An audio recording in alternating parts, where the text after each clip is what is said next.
Imagine you decide to get serious about building wealth, not just thinking about it, but actually doing it. You set up an investment account, automate your contributions, and commit to putting money in every single month. Maybe it's $300, maybe $500, maybe more. At the start, it feels powerful. You feel like you've taken control. For the first few months, everything seems fine. You check your account occasionally, you see small increases, and it feels like progress.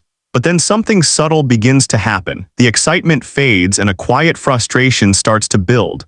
After a year, you look at your account. You've put in thousands of dollars, but the total doesn't feel impressive. It doesn't feel like it reflects the discipline, the sacrifices, or the consistency you've shown.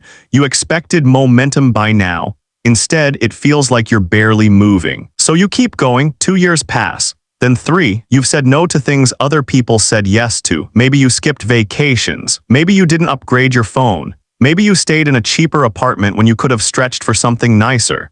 You made intentional choices, all with the belief that your future self would thank you. Then one day you check your investment balance again. It's sitting somewhere around $25,000, maybe $35,000 if you've been really consistent, and that's when the doubt hits. Because in your mind you start doing the math. At this pace, it's going to take years, many more years, just to reach $100,000.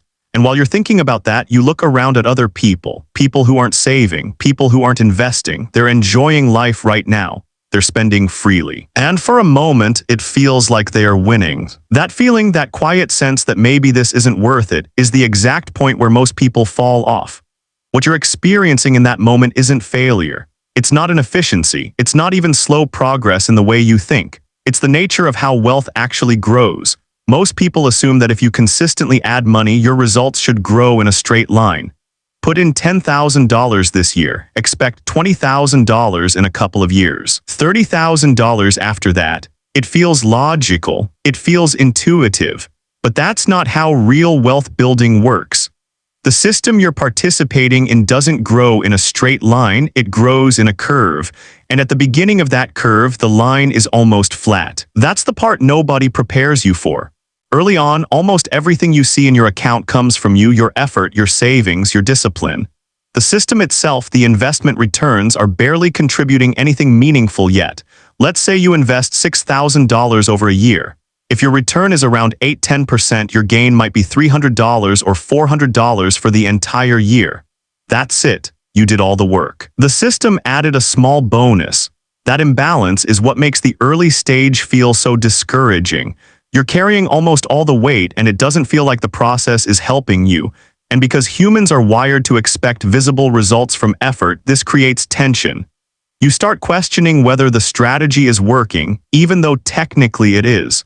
What makes this even harder is comparison. You're delaying gratification while other people are maximizing it. You're thinking long-term while others are living short-term. And since the rewards of your strategy are delayed, it creates the illusion that you're behind. But that illusion exists because you're only seeing the present, not the trajectory. At this stage, your financial life is like pushing a massive object that hasn't started moving yet. You're applying force every single month, but the movement is so small that it almost feels like nothing is happening, and this is where most people misunderstand the process. They assume the problem is the amount they are investing. They think, if I could just invest more, I'd feel progress faster. And while increasing contributions does help, it doesn't solve the real issue, which is that in the early phase, growth is structurally slow by design. Even if you doubled your contributions, the early results would still feel underwhelming compared to your expectations. Because the real shift doesn't come from how much you put in, it comes from what happens when your existing money gets big enough to start working on its own. But you're not there yet. Right now, you're in the phase where your behavior matters more than your returns. Every deposit you make is like laying a brick. On its own, each brick doesn't look like much. But over time, those bricks form a structure. And once that structure reaches a certain size, something changes. But before that change happens, there's a long stretch where nothing feels rewarding. And this is where the real challenge lies. Not in understanding the math, not in picking the right investment, but in staying consistent when the feedback is weak. Because in most areas of life, effort produces immediate results. You work out, you feel sore. You study, you pass a test. You work extra hours, you get paid more. But here, the reward system is delayed. You can do everything right for years and still feel like you're not getting anywhere. That's not a flaw in the process. That is the process. The early stage of building wealth is front-loaded with effort and back-loaded with reward. You pay the price first and the payoff comes later. And if you don't understand that, it's very easy to quit right before things start to change. Because what feels like slow progress is actually the foundation being built.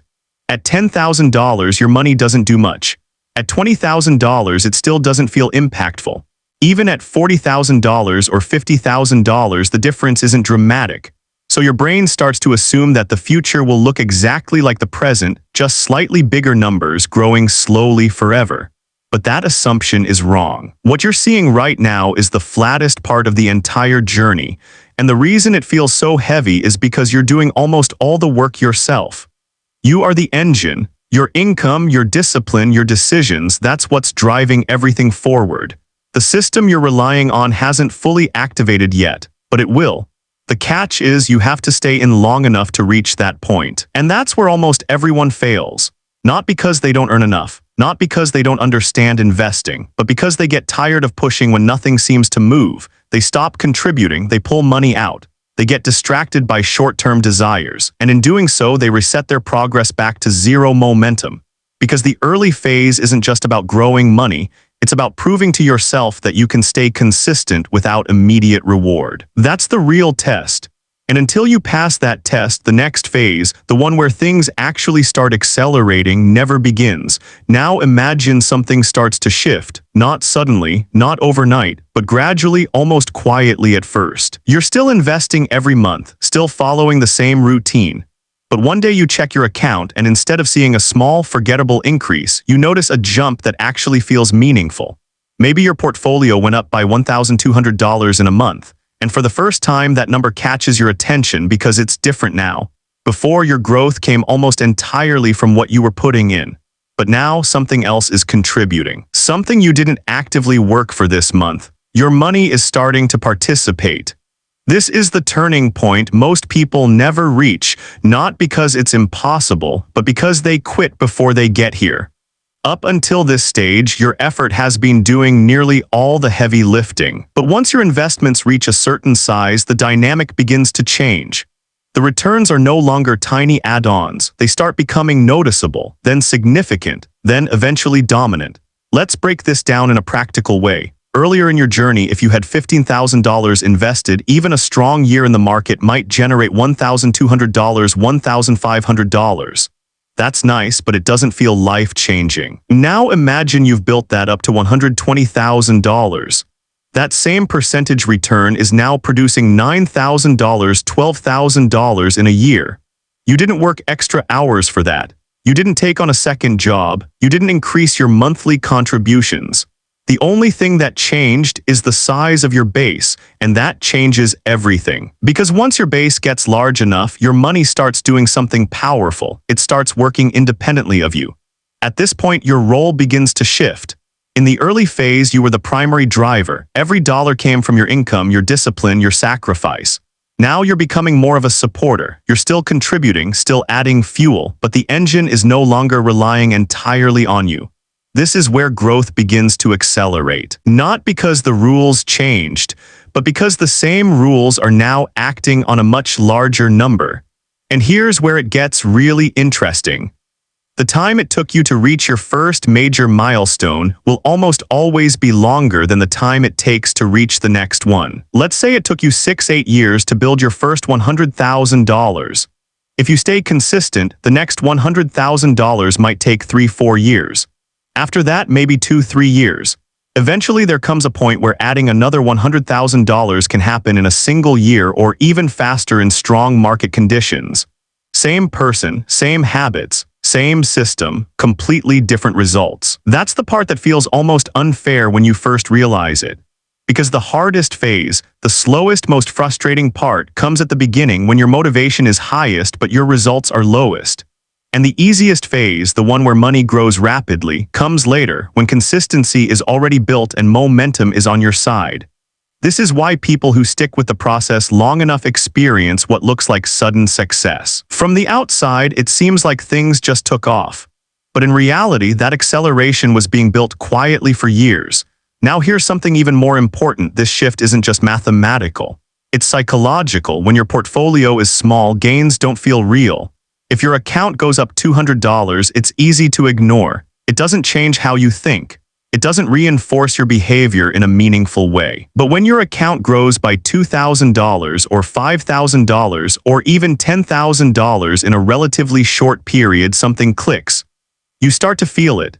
You start to see the connection between your past discipline and your present results, and that feeling reinforces your behavior. You become more committed, not less. More focused, not distracted. Because now you're no longer operating on belief alone, you're operating on evidence. You've seen the system work, and once you see that, it changes how you make decisions.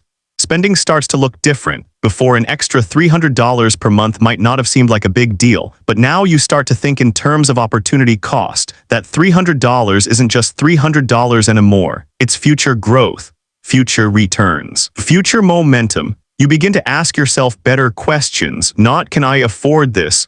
but "What does this cost me long term?" And that shift in thinking compounds just like your money does, because wealth building isn't just about numbers, it's about identity. At the beginning of the journey, you're trying to become someone who invests. You're trying to build habits. You're trying to stay consistent.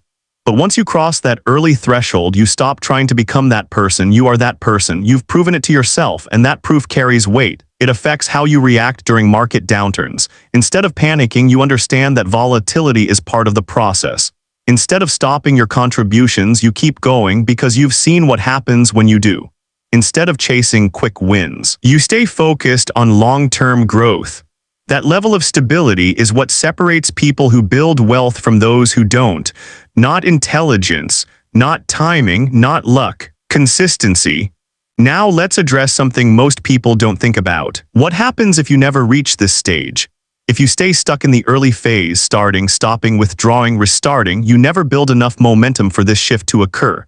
Your money never gets the chance to grow on itself. And without that, everything depends on your effort forever. You're always trading time for money, always relying on your income, always starting from zero momentum. That's why reaching that first major milestone matters so much. Not because the number itself is life-changing, but because it unlocks a completely different experience of growth. From that point forward, the process starts helping you instead of resisting you, and the difference between those two realities is massive. In one, every step feels heavy. In the other, every step builds on the last. So how do you actually get there faster? It comes down to a few key levers. First is your contribution level. In the early phase, contributions matter more than returns. Every extra dollar you can invest has an outsized impact because it increases your base. Finding ways to free up even $100, $200 more per month can significantly shorten your timeline. Second is your income. There's only so much you can cut. At some point, increasing what you earn becomes the most effective way to accelerate your progress. A higher income gives you more room to invest without feeling restricted. Third is consistency, not perfection, consistency. You don't need to time the market. You don't need to find the perfect investment. And when that shift happens, everything changes. Your money starts growing faster than your effort. Your progress becomes more visible. Your motivation becomes easier to maintain. And the same system that once felt frustrating starts to feel unstoppable. But none of that happens unless you push through the beginning.